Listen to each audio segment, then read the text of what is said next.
Hello. Lunch is we're keeping lunch, right, at bay. So we control how long we can keep it at bay. No, good afternoon.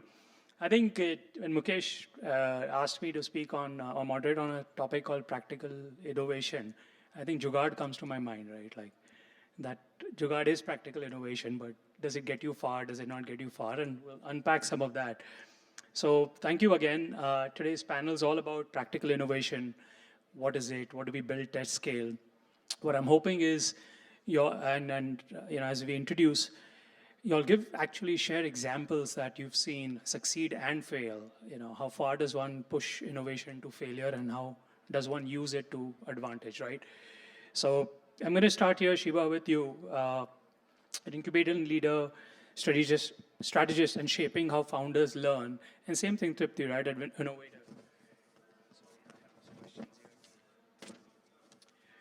Shiva, you built incubators and supported innovation at scale. But what's one framework or ritual that you've seen consistently that converts early stage chaos into clarity? Okay, so I'll start with my beginning. I started my journey long back in 2006. I'm sitting at a place, like I started with my only place I worked was I'm Lucknow. So I'm back here after 5 years, nostalgic. But yes, it's been a wonderful journey being a consultant, researcher, and uh, incubation facilitator, because I've seen that startups, when you say jugaad, I can quite relate. Startups with their first idea cracking and going ahead has never happened. In my journey with meeting thousands of startups, the successful entrepreneurs have been people who really sense what is required and they change themselves, figure out something, be frugal, and pivot and move ahead. There have been startups who have done pivot for 4 times, 5 times, and they have done brilliantly. If you see the success stories of the world, and if I come back to our Indian economy, you talk about Policy Bazaar, you talk about even Paytm, what they started with. So every founder who is able to sense what is there and being a very good person in doing a jugaad and a frugal person definitely can succeed. That has been, you can say, my heuristic feeling, and that's what I've observed while looking into multiple business ideas. That's what I can add right now. So Vijay, to you on that, as an investor who's invested over 50 plus startups, do you bet on the founder straight up, or and then say, okay, pivot ho jayega to her point, or do you want to have clarity or practical innovation in the idea at the stage of investment? Yeah. See, as you said, we have invested in 50 plus startups, and at the stage when we invest, it's mostly up to Series A, right? And that point of time, the businesses are definitely the criteria in which we definitely position our thesis and why we pick up a company. But till the Series A stage, we understand that companies would pivot. At what stage they started and what now they're doing can be completely opposite and different. So it's completely in the early stage. It's mostly a bet on the founders, the building team, the executive team, which is building the business, and that's what makes the first stepping stone for the company. And from Series A onwards till Series B, C, now we don't expect companies to pivot. We just want them to stick to whatever they have been building and just become the market leader from there. To give an example, there is a company in our portfolio called as Zip Electric. I'm sure many of you have known about the company and you have seen their green scooties as a delivery partners uses, right? They started as a bicycle rental company, and now they are, because the need in India, everyone thought that it would be a bigger idea, but it never came that way. Bicycle rental is not that big of a market till today. Even Yulu has not cracked that. Then Zip, even then they pivoted. And today they are into the electric scooter rental for all the delivery partners, because that came as a request from people that we want scooties which can deliver goods to all the e-commerce partners and all those things. And that's how they pivoted. And now today company is crossing more than 400 crores in revenue, right? So these founders, we just look for resilience. The person has to stick to the solution, be it for anyone, but there has to be a vision along with it. And then we play a bet on those guys.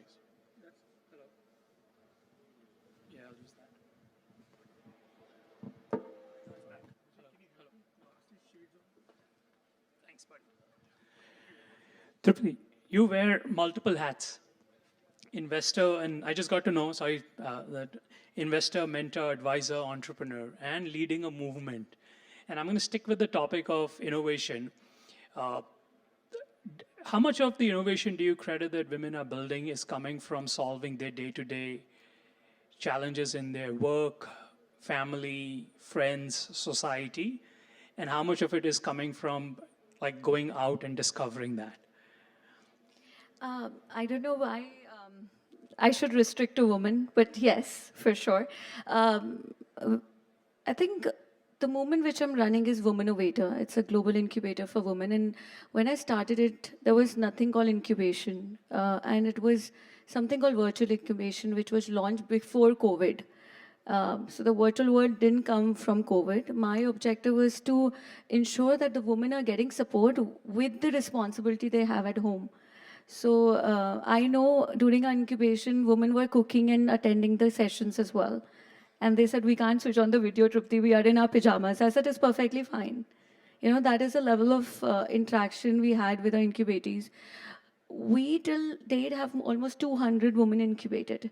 Now, the thing is that somewhere the definition of startup and MSMEs are overlapping when it comes to women. And we can't ignore that part. A lot of them are already first-hand making revenues, but challenge comes when we're talking about upgradation and technology upgradation to take it to a scale position. So that is one challenge we saw. And the second thing we started working was market linkages, which is market access, which was the biggest challenge for them.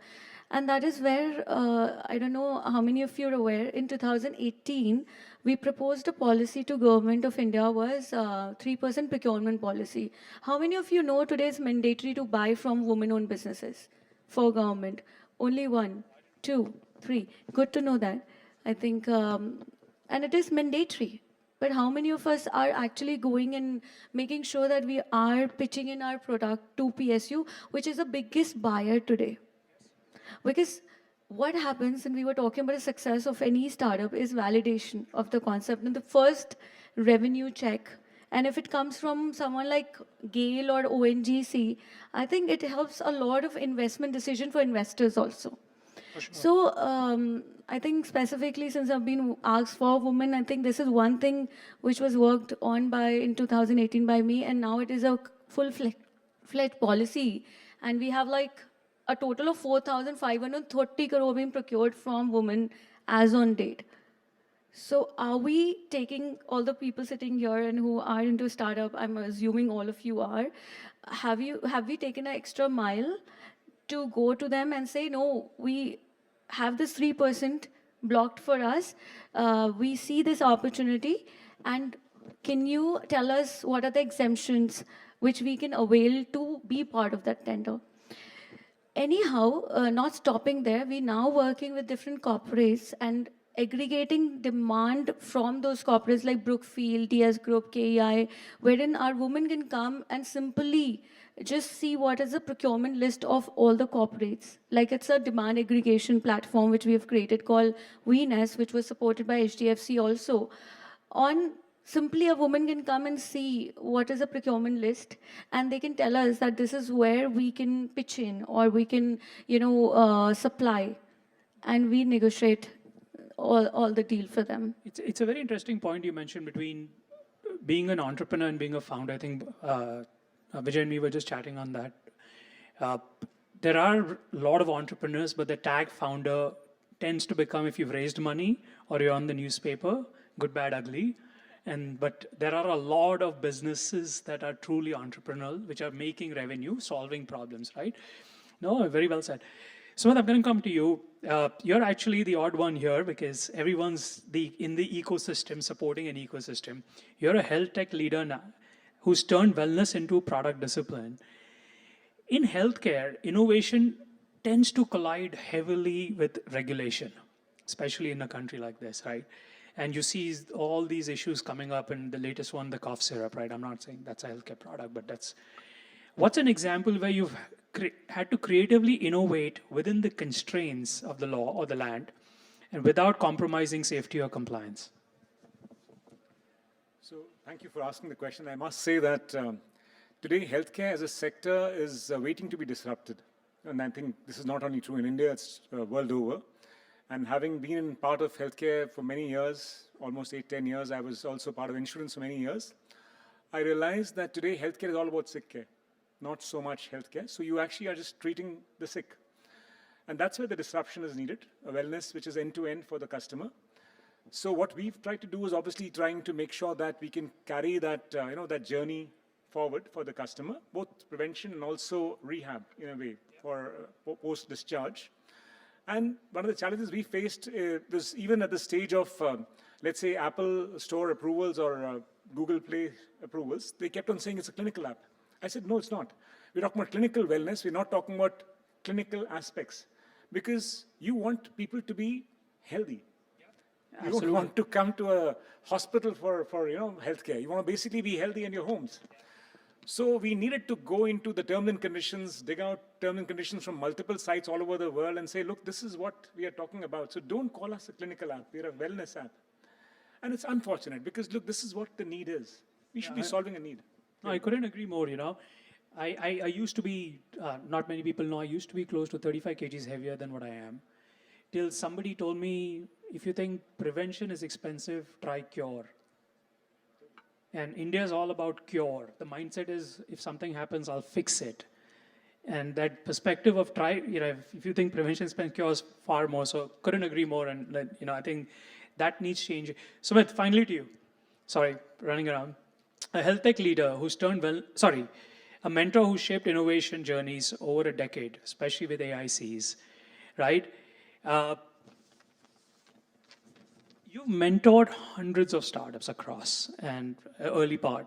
And what pattern do you see between those who talk about innovation and those who actually practically and effectively implement it? Can you share a moment or two when a founder surprised you with practical innovation? Perfect. Thank you so much. And interestingly, when you ask about the innovators, I got to work with such a grassroots level of the entrepreneurs.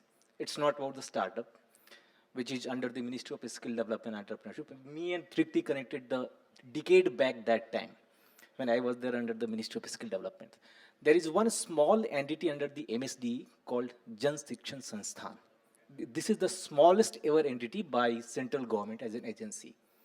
So JSS provide skill training for the low earning people of this society, and they have a mandate that's quite different.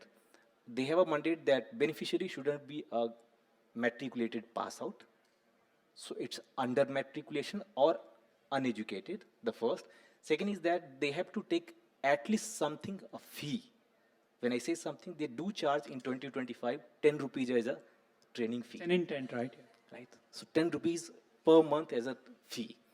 Still there is a scenario where people are not able to pay 10 rupees as a per month training fee.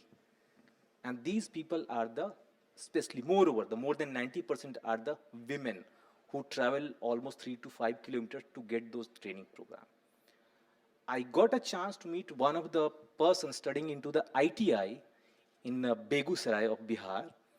And he says that, sir, हम गरीब हैं तो हमें AC में रहने का हक नहीं है क्या? So he has an idea about that innovation. Under the 10,000 of the cost, he was working for the low cost air conditioning. So 10 by 10 square foot the room size. Unfortunately, the name, the hype, whatever you can see, because being into the government, I know those things practically. This definitely it's a hype. That I was having a discussion with the Charu this afternoon only, that unfortunately that right set of information is not being passed to the right set of beneficiary. And they were nowhere aware about that whatever the grant of the state government is providing. I do run that incubation center is into the Uttar Pradesh. I have somewhere around 50 plus startups who are registered into the Start in UP, but they don't know that Start in UP provide them amount for the travel to any of the national and the international event. And it's 100% you reimbursed. So the right set of information is not being reached. There is another startup, everybody must somewhere, anywhere we are being fined for the traffic challans, right? and nowadays it comes to our mobile Yeah. SMS, and you have to pay those traffic challans online. I have one startup by name of Truck Suvidha. The name itself is the quite weird. What Tripti said, that absolutely correct. The PSU has a huge fund. Truck Suvidha is being funded by the GAIL India. Right. So again, so How do we decimate this information? I mean, so one is information, right? So there's Jugaad, there is innovation, there is ideas, there are investors, there are partners. But how do we decimate it? okay, two things. I think we three people are on those sides, right? About the information we are doing, but there is again a certain limitation based on our outreach, whatever and wherever we can. Surya, I can just add, but today, being part of National Startup Advisory Council of India, I can say one thing to everyone is, if you see the recent post of mine, Startup India has came up with a recent booklet, and it has all the scan code of every ministry and every state-wise government scheme which is available, or funding, mentorship support.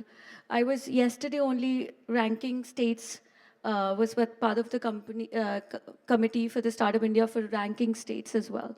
So now the pressure on state is equal, and there will be a lot of things which will come and consolidate. But at this moment, you all can go and look at that booklet. It has all the scan code, and it will give you all information. In addition, I hope all of you are aware about the Startup India Seed Fund, which is there, which is for the POCs and the innovations and market access, which you can claim from the incubator, not from Startup India. So don't come knocking, how do I Startup reach? India. You just have to apply on Startup India page, and you have to choose an incubator, and you have to go to that incubator to talk to, right? Right. Yeah. So I want to add to something. It reminds me of a quote from Rama Birjaparkar's book, Lilliput Land. At least for young founders, don't look at only metro cities to Okad and aspiration. She very rightly states 3 A's: aspiration, affordability, and accessibility. 10 years or 20 years ago, that the farmer's sons would tell the son or daughter, यार हमारे family या अपने family की औकात नहीं है, या access नहीं है, या पैसा नहीं है. But I think India has changed, where affordability, accessibility, and aspiration across is available and visible across. So when you're building startups or building ventures or don't look at just Bombay, Delhi, Bangalore. I mean, there is a lot more demand that goes downstream. Shiva, I'm going to come back to you. What's a story of and I want an example, I'm going to try and put you on a spot, of an incubated startup that applied Jugaad of frugal innovation and actually turned it into a scalable model. And maybe anyone else can follow with if an idea pops out, but Shiva, first to you. Yeah, I'll just add to what you were talking about, the tier 2, tier 3 budding startups. I think the government has also identified the sectors. We already have a fund which we are desperately looking for good startups. So as you say, the gap of information reaching to the right people, and believe me, we get thousands of applications and they are not up to the mark. We have to say no, because there are certain eligibility criteria, and sometimes being a startup doesn't, that word is too vast and people don't understand that this is what they're doing is not a startup. I come back to this point again. So my favorite word today is frugal, right? So I'll definitely give we have multiple examples, but I'll quote somebody who got this frugal understanding in COVID.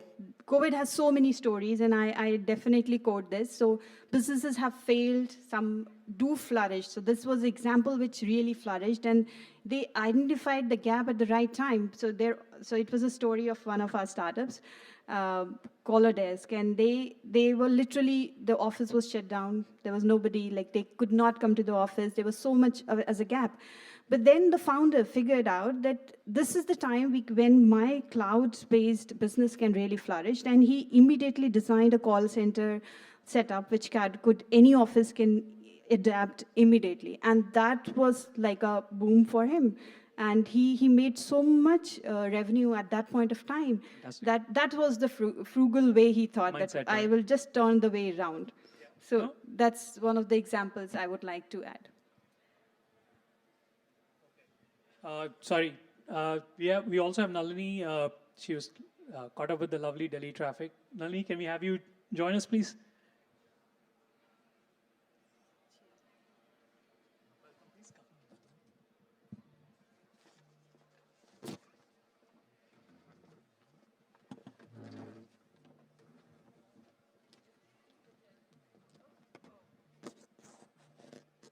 So Nalini, I'll finish this question and come back to you. But for everyone, Nalini's a leader with Microsoft, translating innovation into customer success. But I'm going to hold on to that question before I come to a specific one. Anyone else on the panel, including you, would love to share where Jugaad or frugal innovation really scaled into a meaningful revenue business? Any examples? Anyone? So, see, one of the all of the companies, as I said, must be doing certain sort of jugaad, and that's what startup industry is all about: being frugal and being quite cost effective in whatever you're doing, right? There are two examples. One is a company called as Regrip. I don't know how many of you have heard. Regrip is being invested by us, and then Mr. Sunil Shetty along with us.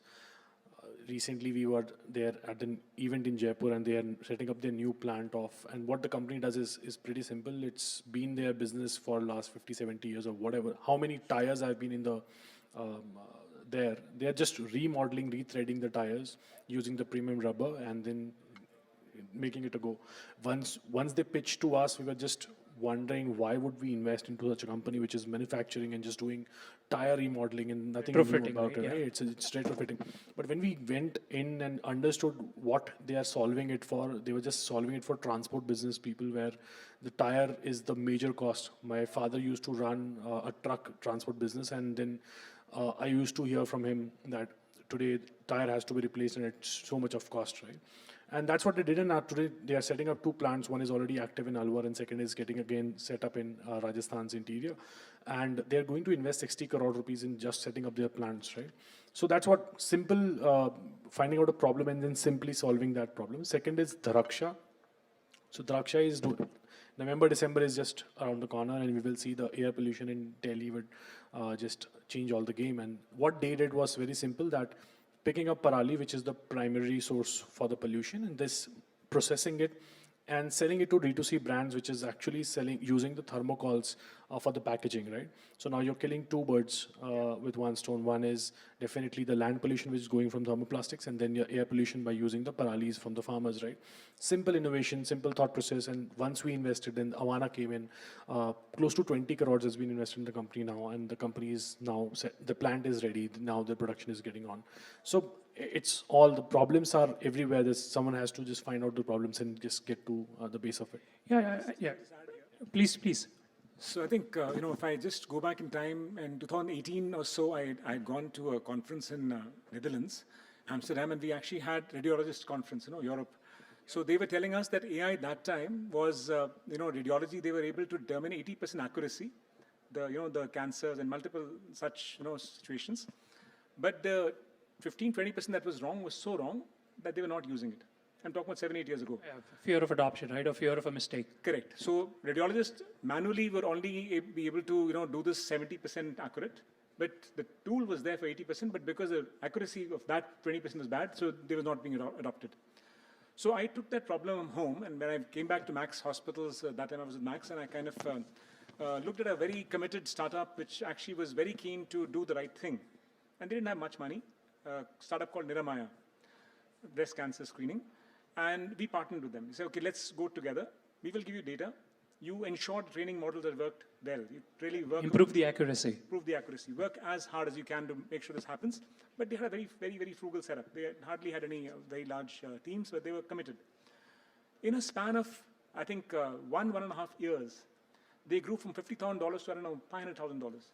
They became a unicorn in a span of 3 years. Because the support they got. Of course, it was collaboration. Of course, we also had the foresight to say, look, can we just join hands and give you some data? Because you don't have data, Agreed. but you have the expertise. So that's the key. Collaboration and looking at a problem which you can solve with proper diligence and some frugal aspect. No, I agree. And I think the common theme is, I always tell young founders, I interact a lot with them, is somebody's problem is somebody else's opportunity. So rubber, waste tires is a problem, not only for landfill, but cost.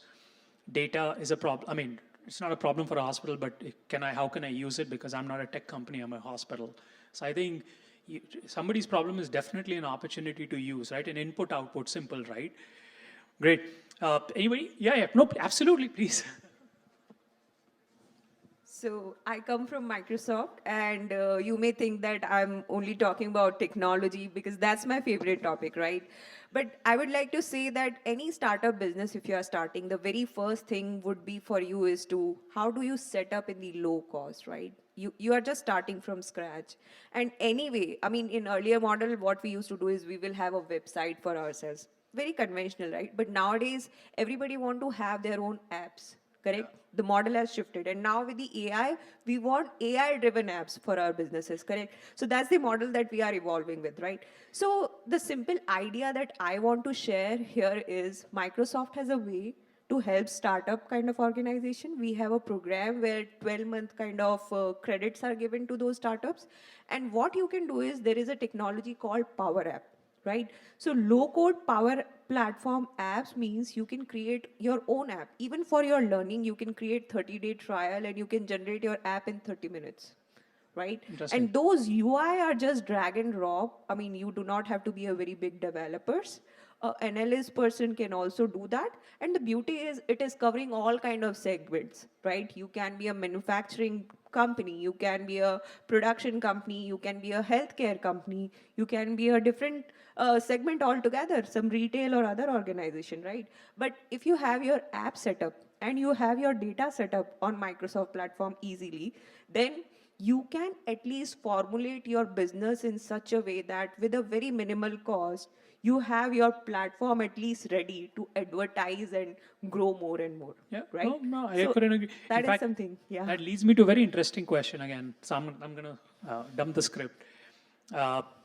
We've gone from software, conventional box, to cloud, to SaaS, to vertical, to horizontal, and I don't know how many innovative names that are there. But now with vibe coding, Copilot, Co-Assist, Claude, Codex, I mean, I'm not a coder and I built a whole custom CRM in 24 hours using vibe coding, right? So the question on innovation is to everyone, if software is democratized, the engineering, with due respect, is getting democratized. It'll never get democratized, but being an engineer now is kind of somewhere finding its sweet spot. Where should a young entrepreneur focus for innovation? Anyone or all? Yeah, Their own. very good thing because recently we onboarded 56 startup for the incubation program, and while I was having a discussion this morning, someone asked me that all those are the tech founder, so the technology based startup.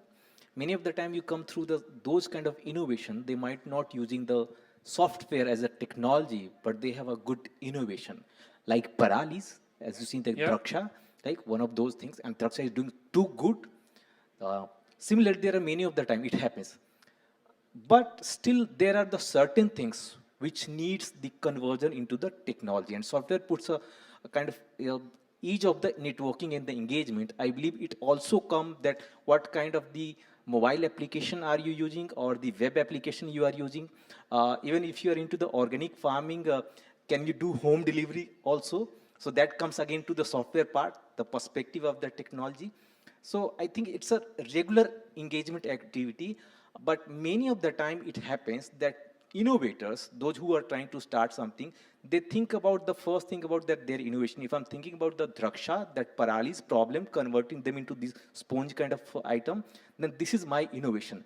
I will think about that business and engagement later on about the technology, especially software. But my innovation is right now this. So that's my personal observation. Which is fair. Use of technology is different to actually building technology, right? Sorry, yes? No, either way. Yeah, so I'll just add on to this. Even if, like, what I'm thinking about 10 years back, which was like developing an app was a challenge. Now it is no more. Doing coding is no more a challenge, as you said. So the world and everything is evolving, so is entrepreneurship also evolving. Even if there are certain times, certain things just restrict because that is not available to the person or the entrepreneur at the right time. It is not available. So if you avail that, so that will create a different kind of a disruption. that will top up something different will happen. It will not restrict the engineers or coders. It will build upon something really a level up, upgraded. An engineer who knows that he may not be used for a coding anymore, he will definitely have to upgrade himself. Innovate. Yes. So innovation will go to a different level if things are more in an open setup. I don't think it will demolish anyone's like jobs, as AI is 100%. saying. I think everyone has a role. He has to evolve. Yeah. One- I'm one more going thing. to let her Just- chime in before. I'll just add, I think I will with a practical experience and the responses over the year. So when we curated and invited all the women to list their products, because there was a lot of interest, okay, we want to buy from women. So one of very closely known person, and it's like, Tripti, how did you do that? Zero cost, you onboarded 1,000 SKUs of women. So I said, my problem is not onboarding women. My problem is building a technology. It's like anyone, Tripti, anyone can give you a platform Correct. at a very minimal cost. So what you are able to do, so then I realized one thing which has become very important today is onboarding, customer acquisition. I know through Facebook, Instagram, there could be a very easy job, $1, 30 pesa or whatever you can, but converting that into revenue is a big challenge. So I think the question which you asked, I think today a lot of opportunity lies on customer acquisition, customer engagement, because a lot of my clients, so for example, TS has a huge distribution channel. For them to take up any startup, take up their product and put it in distribution channel because of their distribution channel is very easy. I think there is a huge opportunity there to create and map those distribution channel. I know there are 2-3 giants now who can do this very easily. Zomato is one with the district coming in. They can pull up any product and put it in distribution channel for restaurants today. So I Absolutely. think this is one area I see. And the second area I think is very, very important. We have to keep in mind with the new generation listening, if there, I think is our core expertise cannot be forgotten. Because like we have developed something called, we are into audits as chartered accountants. And I see, and we saw in last 2 years, we started investing in something called audit technology, which has hardly been, we are completely bootstrapped. Audit technology means where I was spending almost 5 man hours, 5 people, 50 hours to conclude an audit today can be on a bot 30 seconds. Agree. But these bots have to be customized on the process, on my capabilities, not through tech standalone. 100%. So that is something which we have to understand. Like the core expertise can also still, there's a technological upgradation opportunity available, but core expertise, like Sir is doing on health tech, is core expertise. Sumit, you have. Yes, I'll just say that we, as innovators, as founders, we should not be in love with our technology. Technology has become commoditized. I mean, there is a fair amount of developments already happening, and I think the key thing here is to solve a real problem. 100%. And that, I think, is really important. And we, as we mentioned, there's some very successful startups that we've seen who pivoted because they realized this is not solving the problem. Let's try and make sure that we are flexible and change. So to me, that's the key. I have so many health tech startups that I have actually interacted with who don't have a doctor in their team. They're in love with their technology. They're only focusing on technology. It's not going to work. I agree. Subject matter, right? Sorry, I've been asked to open up. Would you like to? Yes, please add. Yeah, I'll just add to this that, yeah, now we are moving in the world of agentic AI and everything with the Copilot world, right? So I would say it is not the AI who is removing any work or something, but actually it is creating a ready-made platform which can be used for the final solutioning, which rightly you said, right, sir? That we are trying to go for a final solutioning in a lot of areas where we really need to discover, right? So AI is actually helping us build those small modules. So what we actually expect the new incoming generation to focus on, how you can bridge that together, how you can build that together and create a final solution which can help the world, right? That's something we are all looking at it. And I tell you one very simple example of Copilot, right? So I myself, if I have to go and read through my 50 leads, right, in my business, and today I have been given a job by my boss, okay, go through these 50 leads and find it out, right? If I have to create those 50 slides of those 50 leads, means 50 multiplied by 20, it becomes 1,000-page slide in a day, right? I gave it to Copilot. In 10 minutes, it will create, and in the right format. 10 minutes versus my 20 hours or multiple days of effort, right? So you are saving their time of yours, but you are going for something bigger, right? You will need a human mind to read and analyze that further, but yes, you are using these tools to make your life very simple. I want to summarize, at least for young founders. We used to live in a world where MVP or product technology was key. I think it's a world where MVT, what I say, is minimum viable traction. You don't have paying customers, you don't have an idea or a business. So I think use anything but build revenue, not just focus on product tech, right? Only. And oh yeah, don't chase valuations only. Make their life easier by showing revenue, right? All right, we got 10 minutes, I think, Max. Open the floor for questions. Love if you could keep it short, one question, introduce yourself, and point the question to who you would like it answered from. Yes. Can we circulate the mics? So this is Neha here, the founder of Ambe NS Wellness. It's from the wellness sector. And since 10 years, my family and everybody is involved with the biotech industry. We develop extracts which are standardized for biomolecules. And my question here is that still in India, the biomolecules are not respected enough. We believe our own molecules when it is FDA registered, not when it is authorized by our agencies. So why there is still a lacking in the authoritative sector for the botanical research? I feel that. So I think, for one, you are hopefully the expert to answer this. So look, I'll say that, there's obviously a need for this. It's just that, we have done ourselves the disservice in India. A few rotten apples spoil, the crop. That's the challenge that we clearly see. And I'm just giving a quick example. I used to be part of the NASCOM Innovation Committee for healthcare a few years ago. And I'd gone to judge some startups. There were 10 startups. I had to judge top 3. And we had this panel and we all discussing and we selected top 3. And then I realized there was one company that said, I am doing clinical grade testing. And I said, look, this is clinical grade. I convinced my other co-panelists to say, don't do the top 3, bring them in, because they've actually done clinical grade testing, because that's the level of quality diligence they've done. And I convinced the others and they got it up. It's number 2. And they were awarded. And after that, the chairman comes to me later, for the committee and says, this is another, this is basically somebody who'd worked with them, said, look, why did you make them, up the order? And I said, look, they're clinical grade. He said, they're lying. Now imagine this kind of, for me, it was a shock because I would have probably taken them to multiple places. But you realize that these guys are lying through their teeth and they got their award, but you will never trust them. Now that is where I see a problem which we need to solve. So yes, jugaad, but jugaad with quality. Please make sure you're doing it, all the due diligence, you're taking the right agencies, make sure that this is properly, completely done with some full rigor. That's what will help.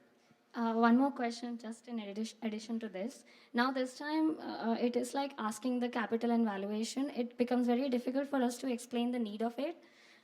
Because the technicalities of the capital investment involved in the infrastructure, the technology, the machines at the lab scale and R&D scale is too much bigger than it is imagined, and it's difficult to explain to the investors at times. So any tip for that?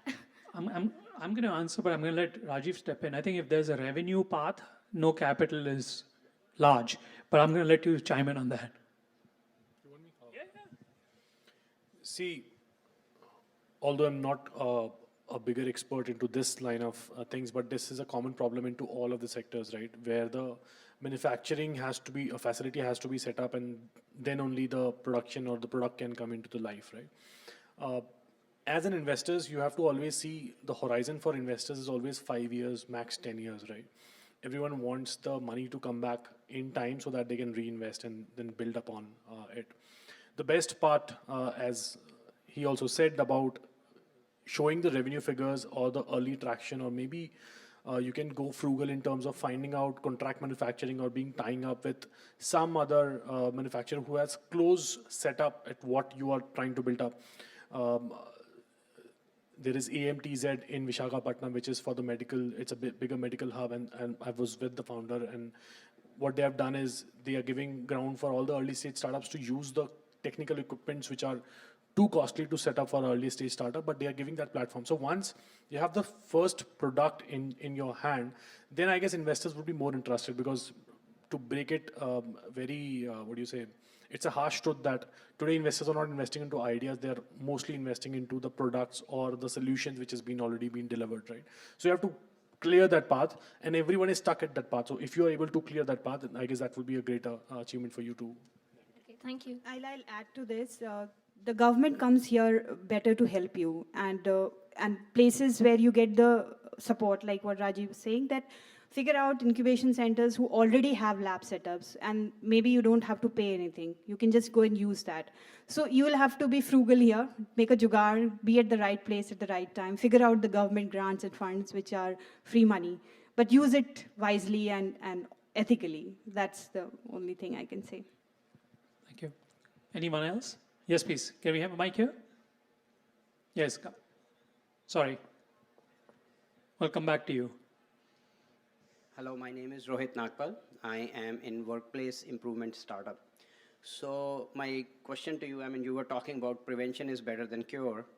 Now, when we are hiring, sometimes we don't hire as well as we wanted to. So can you talk about some of the techniques which you have used, or technology that you have used, so that you ensure that you are building a right team for your startup? Is it to any one of us, or anyone can answer? Anyone? And does anyone want to give it a shot? I can give mine. I mean, I make the interview process a little harder first, so I get committed. I get a lot of slack for that, but the application process is basis the use case, not a generic AI-driven JD. So I actually write the whole JD, what the day or the month of the individual being hired would actually look like. And then I ask them to do an assignment, and then I ask them to meet. So if I'm not saying that they're raising the bar of the interview process, I think we rely too much on LinkedIn and AI-generated JDs where people just apply and then we blame the system. But for me, it is, if you can't define your role well, then you're going to get gray sort of applicants. So I kind of tend, my advice to my team and myself is focus on what I put out versus what I get. But that's me. Anybody else? I can add to it. See, whenever we hire at our own fund, or we run our own advisory firm too, right? We look for mini entrepreneurs to be hired. Right? Why I say this word is, if I am passionate about what I'm building at my company, I would love to see more people passionate for that product too, right? So we don't hire outright people who are looking just for job. We look for people who are equally invested like us in the problem. So let's say I'm in the investing business, so I would love to meet a guy who is equally invested and would love to see startup industry grow just like how the industry is doing. And then my questions are aligned towards that, not about analytical skills, what tools you can use, how you can find good startups. My questions toward a person would be always around this. And if I find someone who is into it, not there for money, but for a longer vision, and those kind of people. And we love to, like that's a history in our own company, that we always escalate people from our existing interns, or let's say articles, to escalate and become a partner. That's what been in history too. And that's give us confidence that what person we are investing time with has to be. So as a startup, it's always about, there is one more skill set you have to find out. In what you are good at, just don't hire into that sector. Whatever is your worst quality, if let's say your tech is weak, your second person you're hiring should be good in tech, right? So then you can decentralize, you can allocate more work to other people, and that's how the team grows. You have to be nimble. You don't have cash. Your ESOP has to be the tool for someone to join in. All these things, but early stage startups start with 10 people. So those 10 people should be the warriors who are taking to 1,000 people's team, right? That's what my bet on. So last one, and then I'm getting pushed. The downside of the session before lunch is you get poked from the back multiple times. So last comment, and we'll have to wrap up. Sorry, you can get the panelist at lunch, but we'll close with the last comment. I'll just add one more thing, that adding a practical round is very important, where you share a problem statement offline before the interview and check their creativity, because for a startup, their solutioning matters a lot. How differently they can think about it, that matters. I mean, in a Q&A round, a lot of people can speak about a lot of things, but how they are actually showing the impact to you on a problem statement which you face day to day. That's one thing which I have seen, and I have myself interviewed like that in one of the Microsoft rounds, right? Which was very important. And second one, because I was also part of one of the company which was a startup kind of, and there we had to wear every hat because we are everybody there, right? So second most important part would be we should align them to say something and show some kind of role impact which they have done in all different kind of roles, where they can take decision, they can work on something. Some people might not be good at communicating certain thing, but they can be very well in accomplishing something. So we have to pick that talent for our right role, right? I agree. Thank you so much, everyone.